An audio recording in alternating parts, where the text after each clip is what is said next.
What's going on? This is TJ Murphy, and welcome to another episode of Adventurous Entrepreneurs. My guest today is Benjamin Marone. Benjamin is an American entrepreneur and innovator based in Warsaw. After graduating from university, Ben traveled all across Europe and observed several issues within the recruitment industry, including their fee structures, guarantees of results, and where they source their talent. From that moment, he founded Zaboda, a talent acquisition company that helps individuals land a company that fits their skills. And during his travels, he saw many talented people who could fill the job openings he knew were out there and that he knew about. Ben's company ensures that their clients' valuable time and money are well spent from the moment they begin working with them. Zaboda aims to not only help people and business owners, but also the talent that Europe and LATAM can offer. Just a few of the golden takeaways that Benjamin shares in this episode are the importance of maximizing time efficiency, especially when working remotely as an entrepreneur. How clear processes and thorough preparation are essential when hiring international talent. The benefits of creating a positive experience for both clients and candidates throughout the talent recruitment process. Why the myths about culture fit and English proficiency in international hiring are often unfounded, and key strategies for navigating the complexities of hiring employees versus independent contractors, and how to choose the best payment methods to make sure that your team is getting paid. So, without further ado, this is me and Benjamin Marone.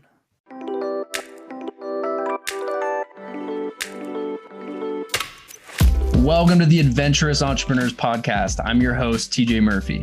Since quitting my corporate 9-to-5 and starting a business while backpacking through Asia back in early 2017, I've had the privilege of learning from some incredibly adventurous entrepreneurs. Through these conversations and my own journey, I've learned that much like in life, entrepreneurship is an adventure. On this podcast, I explore the journeys of top-performing leaders in their fields. These wide-ranging conversations include tactical business advice, how I built this insights, lessons in leadership, life hacks, travel stories, favorite hobbies, and insights into living a purposeful and joy-filled life.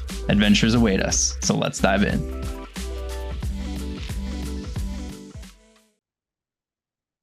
Hey, Ben, welcome to Adventurous Entrepreneurs.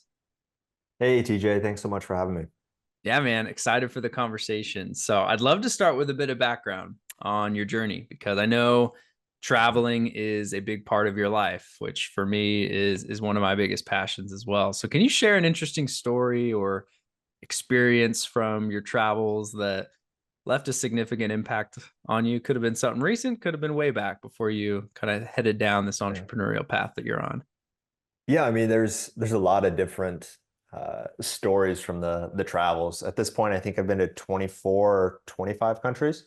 Wow, nice. So I'm 24 right now, so maybe I should make it a goal to like get One per one year. more for my age, right? Oh Hopefully, yeah. and live a long time. But um, I would say, I moved from the States. I'm originally from Montana, but I moved to Warsaw, Poland. So I live here in Poland. For me now, it's 7. For you back in the States, it's like 11.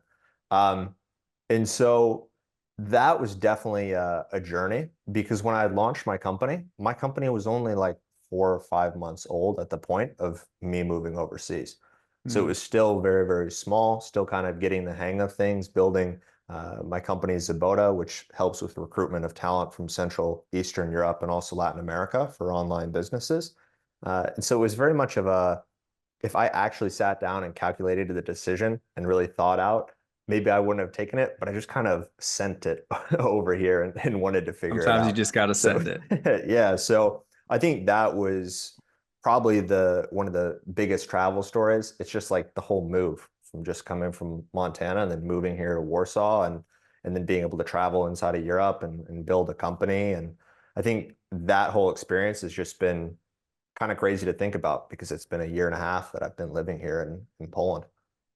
Yeah, man. So what sparked the desire to move to Poland in the first place? Was there anything significant Yeah. about moving there? So What led you yeah, to so it? it's a couple of things. So I had traveled after graduating university from University of St. Thomas in St. Paul, Minnesota.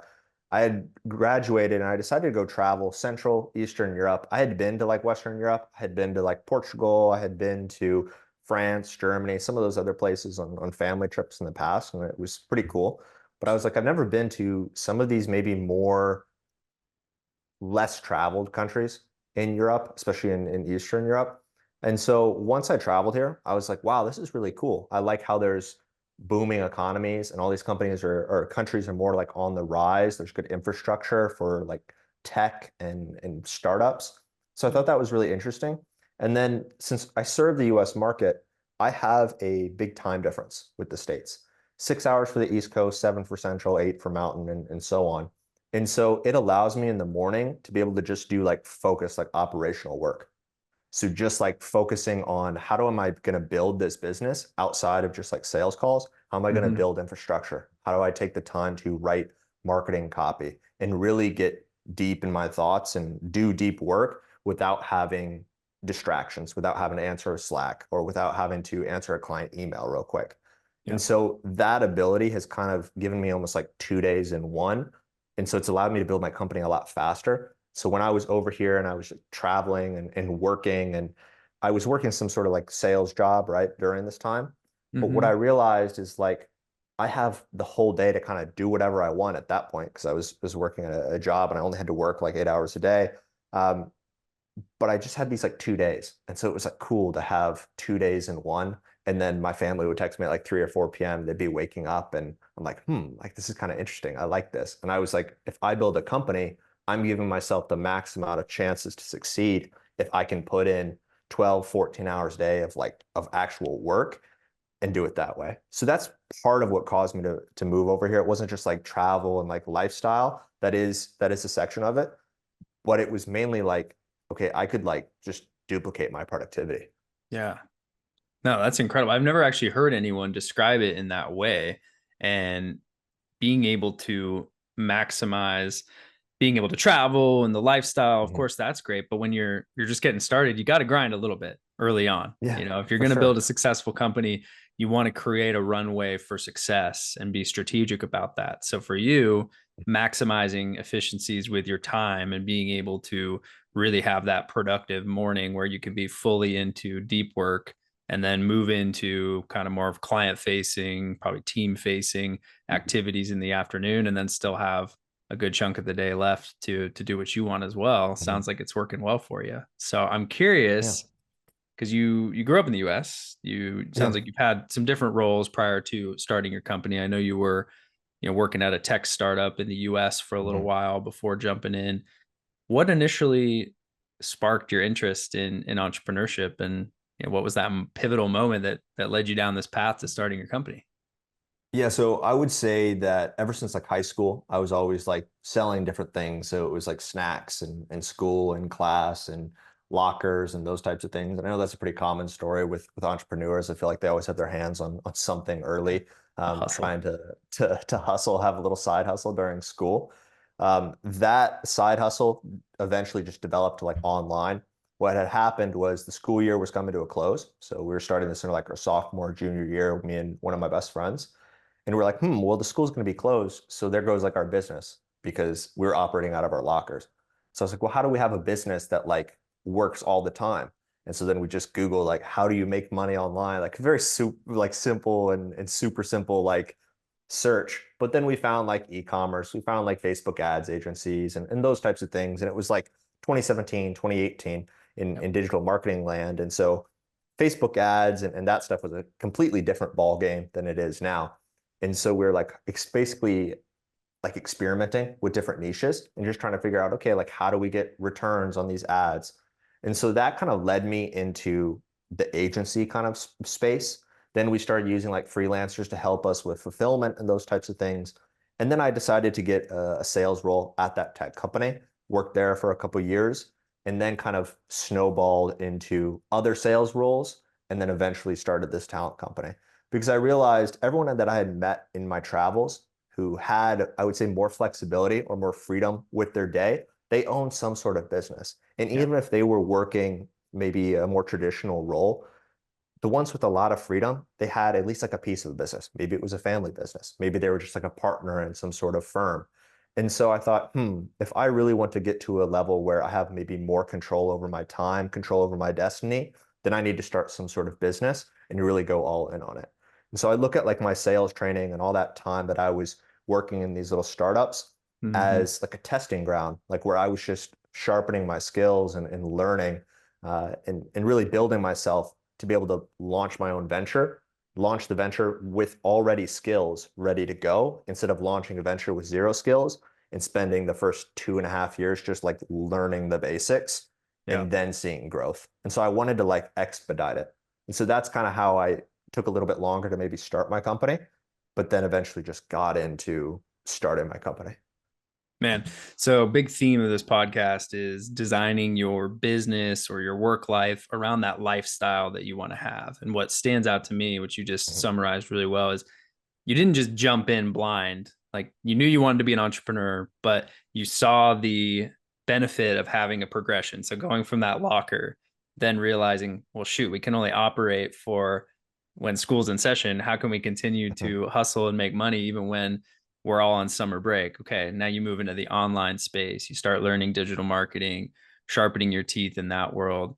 Then you see that gap of needing to be better at sales, jumping into the sales world. But all the Mhm. while, it sounds like you had that vision of this is just going to lead me into being able to really hit the ground running with whatever business venture I want to start. I want to come into Mhm. this with the skills so that I don't have this slow burn getting up to the point where we can Mhm. really take off. I want to be able to hit it and hit the ground running and be successful right out of the gate as best I can. Mhm. You know, having those skills in my Yeah. back pocket is going to serve me well. So that's something that everybody should be thinking about. You know, no matter what you want to do, being able to take low risk jobs or low risk ventures where you're going to Mhm. probably not make a ton of money, but you're going to Mhm. have such a great ROI in the skills that you develop. That's such an Yeah. undervalued way of going about things in this kind of instant gratification, glorified through social Mhm. media world we live in. So it's refreshing to hear that you took that approach. But I'm really Yeah. curious because the venture you ultimately started is not something conventional by any stretch of Mhm. the imagination. So how did you get into this talent recruitment space Mhm. specifically? I mean, I know you're in Mhm. Poland, so the Western or Eastern Europe side makes sense, but Latin America Mhm. too. Like what led you down that path? Yeah, so when I was working my different sales jobs, each like step that I've taken has been more towards some sort of like time freedom or Yeah. control over my time. So my first role was kind of hybrid, more in office in the beginning until I had to kind of earn my stripes there, and then I could have kind of 2 days uh, at work at home, like during the Hmm. week type of thing. And so my first role was more hybrid, and it was like in office. I was in a cubicle making calls, like that type of stuff. And then my next role that I took was fully remote. So I was like, okay, Okay. this is awesome. I can work from anywhere in the world and still do my work, and I'm doing it at the same like level. So I was in university during the time of these roles. So I was in college full time and then also working full-time jobs. So the way that I was able to do that was by having a virtual assistant who could help me with all of like the sales follow-up, all the kind of admin stuff during my day where you're just losing like 10, 15-minute chunks of time that really add up to be 3 or 4 hours during the entirety of the day if you're on a lot of meetings and doing sales follow-up and those types of things. And so at one company, the first one, I wasn't allowed to have one. And then at the other one, I was. And so the other one, I was like, okay, I can just have this virtual assistant do these 3, 4 hours of like follow-up stuff. And I can just focus on like getting my degree, going to classes and doing those types of things. So I can just get through college and then put all my time into business stuff, either if it's sales career, if it's starting my own company, just some sort of like venture or entrepreneurial entrepreneur type of activity. And so that's where I really saw the power of delegation and just being able to like buy back your time. And so it was a very clear contrast to where here's my first role, where I was just working all the time and I had like no time left for anything, or I had really no energy. That's really it. You have Yeah. zero energy because you put everything into work, right? And so my second role, I had much more time. My energy was better. I felt like I was like living my life, but then also like working super hard because I don't want to just work super hard and have no life outside of work, but I also don't want to just have only life outside of work and not work really hard. And so it was a good balance when I had a virtual assistant. And so when Totally. I moved back to Montana after kind of traveling in the summer after graduating in Central and Eastern Europe, I decided, okay, how can I add value to the local entrepreneurship community? I joined a co-working space and then I thought, okay, how could I like help these people and free up their time. There were a lot of executives there. There were a lot of like partners at firms and healthcare companies. So I was like, well, what if I place virtual assistants, help them just buy back a little bit of that time, part-time hires, those types of things. And that's kind of how it snowballed into talent acquisition. I didn't see myself getting into like HR or recruiting or anything like that. If you would ask me when I was a sixth grader or seventh grader, I don't think anyone says, "Oh, I want to get into recruiting." Like, I don't think anyone says that. They probably don't know what that It's is not the at that sexy age. job title everyone's looking to take Yeah, on, but so it just snowballed into it, and it's very rewarding. I like it because people they're just so happy when they get jobs and they make it through like a recruitment process. People are just like so happy because it's a new opportunity, it's a new chapter in their life, and you know that you impacted this person's journey positively, and that's really fulfilling. So I like that aspect of it. I didn't like see that until I had placed my first few hires, and then I was like, oh, this is like a nice benefit. It's just nice fulfillment in it. yeah. And we all want to make money at the end of the day, but when Yeah. you can have that fulfilling side as well, like not only are you helping your clients, the companies find the talent that they need to solve a big problem, to free up more Mhm. time, to give them more freedom, but you also have the gratification of seeing that person who is doing the work get to have a new chapter in their life, new opportunity, Mhm. probably a much more lucrative situation for them than what they would traditionally be able to get in their home Mhm. country, at least a lot of the time. So I can Yeah, see that being a very fulfilling situation to be in. But I'm sure it wasn't all exactly. easy. So, like, what were some early challenges you faced when starting the company, and how'd you overcome them? Yeah, I mean, referrals in the beginning are like everything. They're just the Yeah. lifeblood of a business. And I learned early on that you're not doing it for the money in the very beginning. You're doing it for the case studies. You're doing it for the client results. And each client result that you get will print and bring two, three more clients in. Yeah. So every client is its own like independent scenario. And they don't know if it was really good last time for a good client. They don't know if it was really bad. So you need to treat them each very individually and make it the best experience you can for them. And so Totally. just because you've placed 90 people and it's been perfect doesn't mean that when you go to place this 91st person that you can like slack off a little bit or take your foot off the gas pedal. Every client's having their own interaction, and it really just takes a few negative comments online to disrupt your brand or disrupt your marketing. And so I think not that I had a problem with like misplacements and stuff in the beginning. Of course, there's road bumps and Yeah. things that you have to like figure out. But that mindset has saved me from a lot of almost like wrong paths and bad mindsets to go down where you're looking at things as just numbers or okay, this is the sales numbers, these are the leads. Like, of course, you have to look at stuff like that. I know all my numbers. I track all that stuff very like obsessively, so I know how I can improve. But you're putting an individual into someone's livelihood, into their business, especially if they're a solo founder, small business owner. It needs to be a positive experience. It needs to be a positive impact for them Yeah. to get a clear ROI on it. And it's something that's very, very high trust. And people, they're letting you into like their whole like livelihood. And so it's something that like I didn't realize how high touch it was when I got into it. And at first, when I started, it was very much like, okay, we just do like a placement, and there's not really onboarding, so not like SOPs. But then I realized, okay, these people need white glove service. They need clear onboarding. They need clear communication schedules. They need really everything mapped out for them to be as successful as possible. And I shouldn't look at it as, oh, this is more work to do. I should look at it like I'm creating more value, and the chances of success are going to be higher.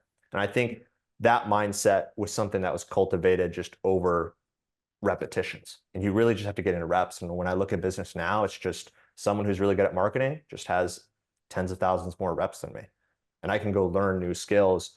It's just all going to come down to reps. So you just better get them in early and fail fast and fail Fail hard and fast, just keep baby. going. Like really, like that's the secret. I Totally. don't think there are any secrets, but that's really it. Yeah. If you want to get good at something, you got to get the reps in, whether that's Mhm. sales or providing a better white glove boutique experience for your clients. You got to figure those things out through doing it. Mhm. You're not going to be able to sit down at a computer and research and plan everything out perfectly without actually getting in there and failing a few times or Mhm. a few hundred times. So Yeah. Yeah. let's shift a little bit away from kind of you and your story Mhm. over to your clients. And first up, I'm just curious, what are some common challenges that startups or just the types of businesses that you work with the most face when hiring international Mhm. talent? And how do you guys help address those issues and create that great experience that you just described? Yeah, so I think the number one thing is the lack of preparation. There's a lot of pre-work that goes into hiring before you start putting up a job ad, before you start asking your network and other agency owners for referrals. Like you really need to be very clear about who are you going to hire? What's the compensation going to look like? Where are we going to look? And people set themselves up for failure if they don't build the job description in the right way, if they don't know where they're going to look, if they don't go through a recruitment process that is very like systematized, where they're like, okay, it's a first round interview, it's a skill test, it's a second round interview, and then we'll get back to you within 48 hours. They don't really treat recruitment the same as they treat like a sales process. They treat the sales process as like, okay, we got to move quickly. Like, let's get them in the door. Let's get them onboarded. Let's make sure that the client has the best experience. The recruitment process is literally just the exact same as that. You're just bringing talent into your company. And so I think people's mindsets are a little like broken when it comes to that. And a lot of our pre-recruitment work is changing those mindsets and saying, hey, like we need to have a very clear process. You're going to get a lot more applicants if we have a clear process and it says, okay, screening interview, skill interviews, third or second round interview, decision within 48 hours after that.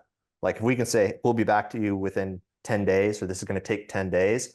We have people come to interviews and they say, this is the reason I applied. And there are people that probably wouldn't have applied if there wasn't that clear cut thing. And so I think that's one of the key things is just having prep and making sure you know what you need to hire for and making sure that you're attracting them in the right way. Because eventually, as your company grows, because I'm working more with smaller businesses, think under 200 headcount. Majority of our businesses are probably 15 and below headcount, like our of our clients. Yeah. They they struggle with the fact that they have to let go of some of the control. And to in order to bring in someone who's really good, who can basically run part of your business for you, you have to treat them really, really good in the entire recruitment process. And you have to really think about what is going to make that ideal person decide to apply.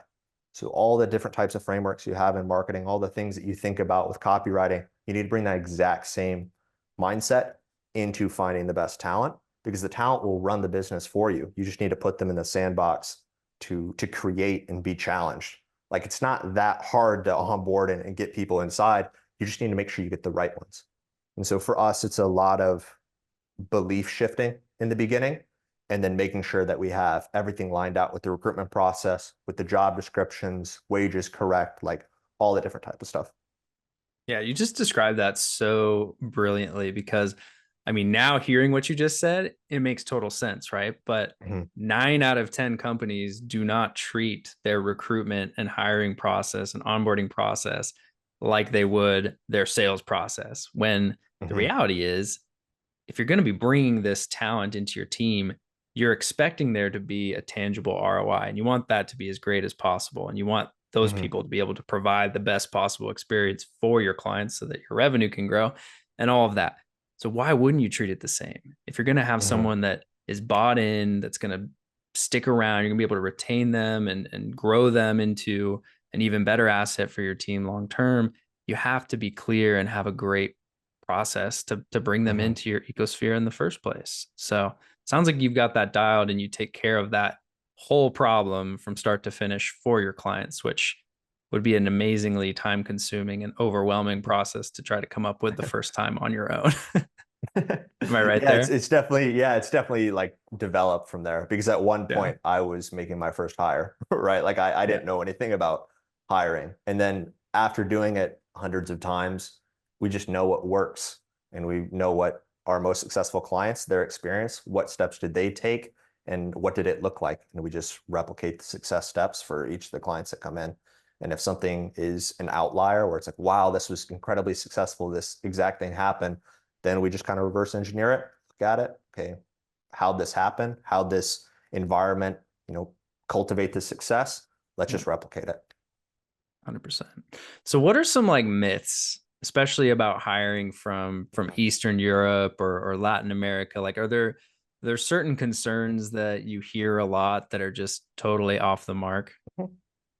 Yeah, so there's a couple of them. So the first one's probably the culture fit, where people are very worried. They're like, oh, they're not going to understand like culture. Maybe they're not going to know like water cooler chat. Maybe they're just not going to integrate well with like our team and those types of things. And it's like here in Poland, people, when I speak to them and they realize I'm American, they'll mention some pop culture thing that I didn't know. Like I haven't been paying attention to in the news. Like they're more like they know the culture better than me Oh, that myself, would be you true know? for me. I'm So like the least tuned in to pop culture or anything. So yeah.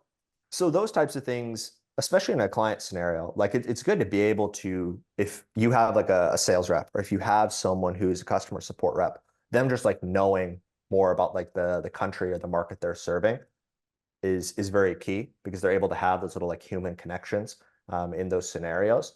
And so the culture thing is something that I just that's a big myth just for those reasons that I mentioned. That especially like here in Poland and some of these places that we're sourcing from, people are still like super America centric in some of the thoughts. Uh, and they understand like what's going on around the world. They look at different things. They have access to all the social media and media feeds. And so the culture thing is just not realistic. Maybe it was pre 2000, 2005, but now it's just with the internet, it's just everywhere's getting information all at the same time. So it's just like doesn't really make as much sense. The second one is the English level. And so with English, we really want to source from strategic locations. So strategic locations, one of the criteria is somewhere that has high education, specifically with English. And so when we look at a place like Ukraine, in general, they don't have a super high English level. But on the education side, the specialized workers, almost everyone has a degree in some sort of like English, like language aspect. And so that's really solid. And so they already have a deeper understanding of grammar than I would say I do. You yeah, know, they'll ask then me the about some average verb American things. does. Yeah, so it's very interesting. And so it's really about where you source from. If I source from a place that doesn't have a lot of like high English level, doesn't have a lot of like skilled work, is still super, super developing, then it's going to be a lot harder to find individuals there. And so you just have to kind of pick and choose where you're going to do that hiring from. And it really depends on a client case by case basis. But with English level and culture, both those myths may have been true in the past. That's why they became kind of these myths or these stereotypes. But now, as of 2024, it's just not true. I'm also curious, like for a company that's considering hiring someone internationally, how should they be thinking about the distinction between hiring them as an employee versus as an independent contractor? Mhm. And I mean, are there certain laws and both within the US and also within whatever Mhm. country that they're hiring from that they should be looking out for? How do you go about that? Yeah, so for some of our larger clients, over 200 headcount, they've done the employee route. There's a lot of companies that it seems a new one pops up every day, like a deal or remote or near, where they do employer of record. And Mhm. basically, they have an entity in that location, in that country, and they employ that employee through that entity, and you're paying like their service. And so that can work out for very like secure industries. Maybe you're looking at like cybersecurity, finance, like medical. Like that's a very good route to go with the employee scenario. The issue with Europe and some of these places is taxes are just extremely high when you're an employee. And so when you're looking across all of Europe, they get very, very high tax rates. If you're looking in Germany, it's 20 to 45% depending on how Yes. you're taxed. Like some of these places are not are not kind, you know. So um, the employee route's not something that we do often unless it's a very specialized role, unless it's a very like certain type of industry. Usually people want to go for independent contractors, especially if they're smaller businesses. If you're under 15 head count, maybe it's your first couple of hires. You can't really afford local talent, but you still need someone to kind of fill that gap. The independent contractor route is a much more affordable and better way. Are there any things to look out for, like, within the US, if you have someone Mhm. working 40 hours a week for you. They're full time. Maybe they've got a little Mhm. side hustle, but in the IRS's eyes, like they are an employee, whether you're paying them as a contractor or Mhm. not. Like, are there things that you need to look out for there? Even if, I mean, if they're just working on a project basis or part time, not a concern. But if they're like a full time contractor for you, are there issues that you've seen companies run into from a legal standpoint, or is it Yeah, pretty so pretty free? misclassification is always a thing that we think about when we're hiring. And so really what you have to do is you have to figure out how do we make this successful for everyone in this independent contractor route while Mhm. still getting the benefits of someone who's able to be almost like a full-time team member. And so maybe you're not saying that you need to work 9 to 5 and show up and be online and respond to Slack within 5 minutes during these times. Maybe you have side gigs and those different types of things. But if you structure it as an independent contractor, if you have control over like their hours, directly over their hours, and you're sending like benefits and you're doing like paid vacation and different things that are traditionally reserved for employees, that's where you're going to run into issues. If you structure it differently, let's say you say, hey, we would like you to be online sometime between these times. It would be nice if this was happening. Then that's more on the independent contractor side. If you're not doing some sort of like paid vacation, if you're maybe paying them a little bit more to compensate for them not having benefits, that's very typical in an independent contractor way. And so that's really the way that you want to structure it. Um, and it always comes down to kind of an interesting scenario when you have to talk about that. And it's really candidate base by base type of scenario. If someone has a good setup and um, they enjoy working with your company, eventually maybe they want to become an employee. But usually we find people want to just stay independent contractors. They like the compensation that they're getting. They're getting paid more than they would like locally. And so they have enough to be able to purchase those benefits, insurance, those types of things, especially when you look at like the tax rates. If we hire from a Serbia, if we hire from Georgia, the country, not the state, Georgia, it's 1% under 250K euros. And so it's like that's incredibly low. So everyone wants to be an independent contractor. In Serbia, it's 15%. In Montenegro, it's 9 to 10%. And so when you compare that to being an employee where these people are going to be taxed, 30 to 40, 50%, like They're like independent contractor all is definitely day. the way to go. Yeah. Yeah. So they Okay. really want to work as independent contractors. And then All on right. the That's on good the to know. tax side of things, with the U.S. government, it's pretty simple. When you're paying someone who's outside of the states, they have to fill out a form called a W-8BEN.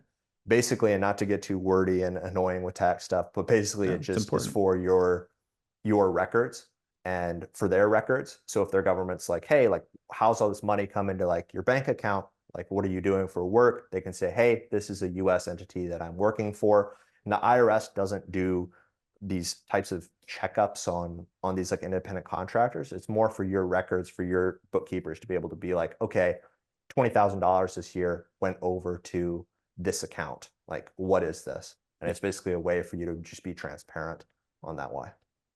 Awesome. Thanks for breaking that down for us, man.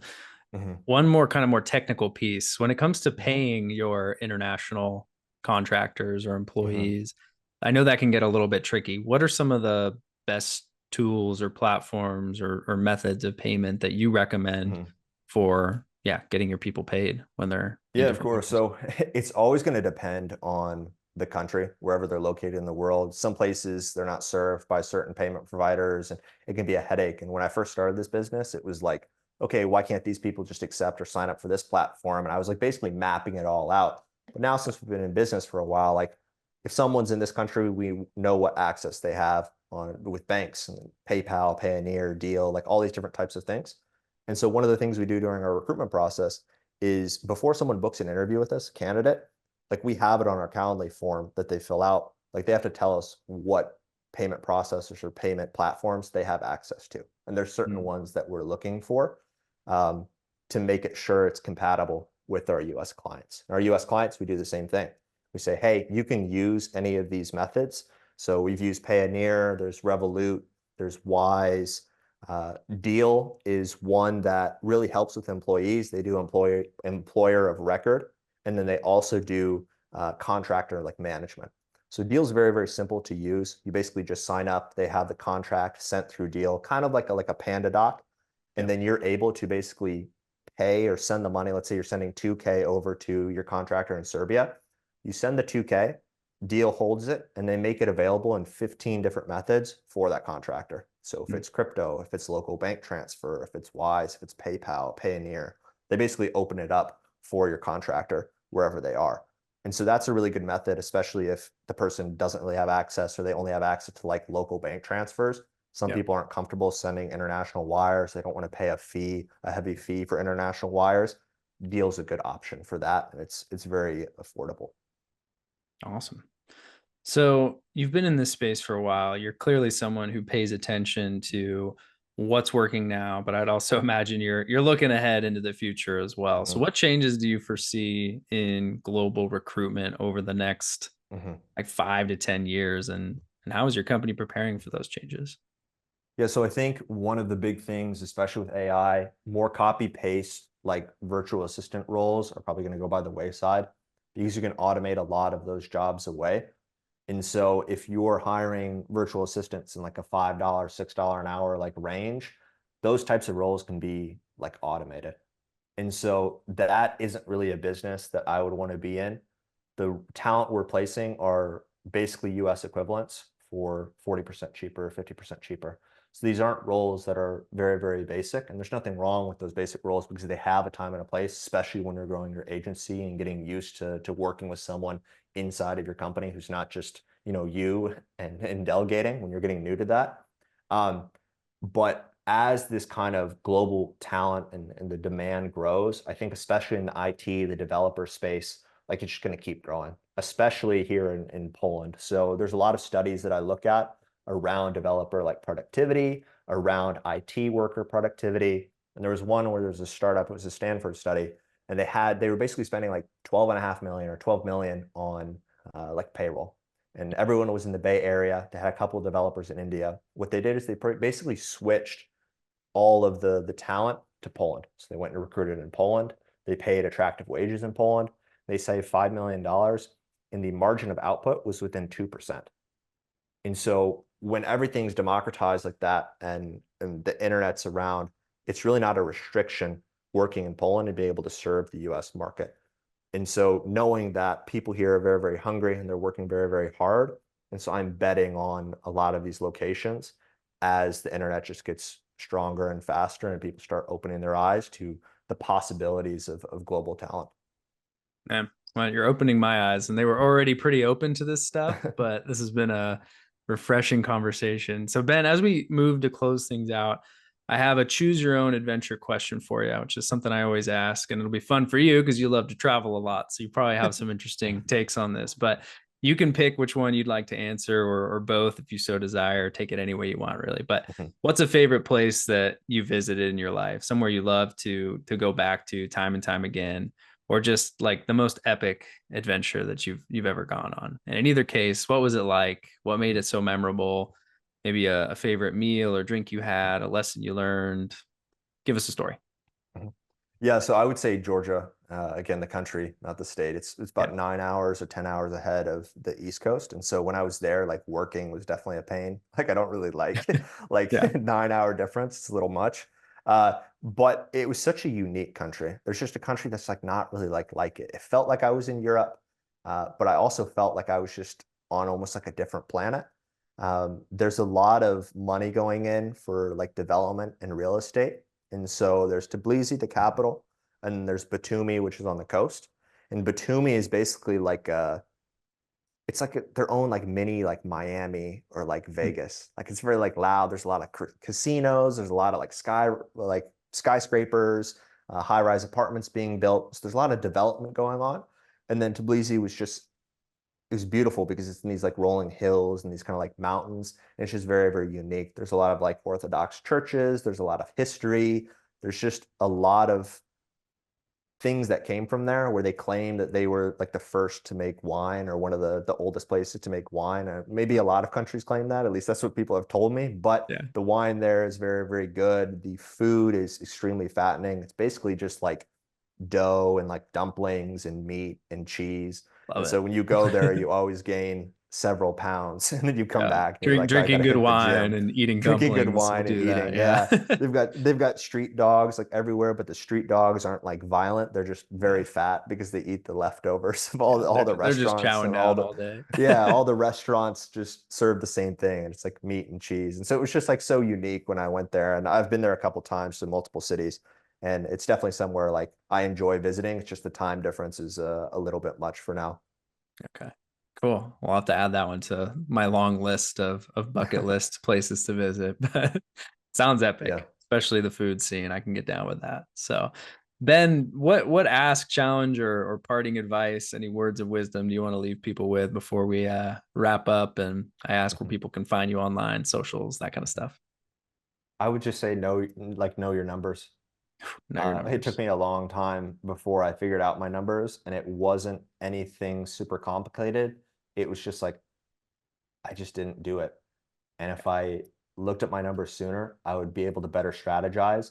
And business wouldn't feel like I was just waking up with like a compass that was spinning a bunch of different directions. I'd be like, okay, I know I need to make progress that way this week, or this month, or this quarter, instead of it just being like, I'm reacting to all these different things. So if you figure out your numbers, you're going to be able to know where you're supposed to be going. And tracking is definitely everything. Yeah, I couldn't echo that loud enough. I think business 101, if you're thinking about starting a business or you're already doing it, Mhm. if you haven't taken like a basic accounting class and have that fundamental understanding of how to look at a balance sheet, a profit and loss, do your data entry for bookkeeping, like I think those are Mhm. things that everybody should start doing like in the beginning. Like, yes, you should Mhm. outsource it to experts. Not saying you shouldn't do that because you absolutely should. But if you don't understand what they're telling you or how to look at those statements and understand what they mean, it's going to be hard to make informed decisions and grow your business Mhm. strategically. So definitely Yeah, something to look 100%. into. Awesome, Ben. Well, where can people find and support you online, website, socials, things like that? What's the best Yeah. way to get in touch with you? So website is Zabota.io. So Zabota.io. YouTube, Zabota Staffing, or you can search Benjamin Morone, last name Morone, and pop up on YouTube. We have 120 plus videos on hiring talent and learning how to retain and recruit talent. For Twitter, personal, Benjamin Morone or at Benjamin Morone, or I guess it's X now.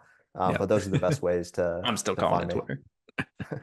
Yeah. Awesome, man. Well, we'll put links to everything and make it super easy for people to find and connect with you, get in touch with you for your services at Zabota. And I actually went through a lot of your YouTube videos. There's just a treasure trove of good knowledge in there. So definitely go start there if you're thinking about diving into this world of hiring international talent, which quite honestly you should be. So Ben, thanks for joining me. Thanks for dropping so much value. I got some good takeaways, so I know other people will too. And I appreciate Hey, you jumping in for the thanks so conversation, much. my man.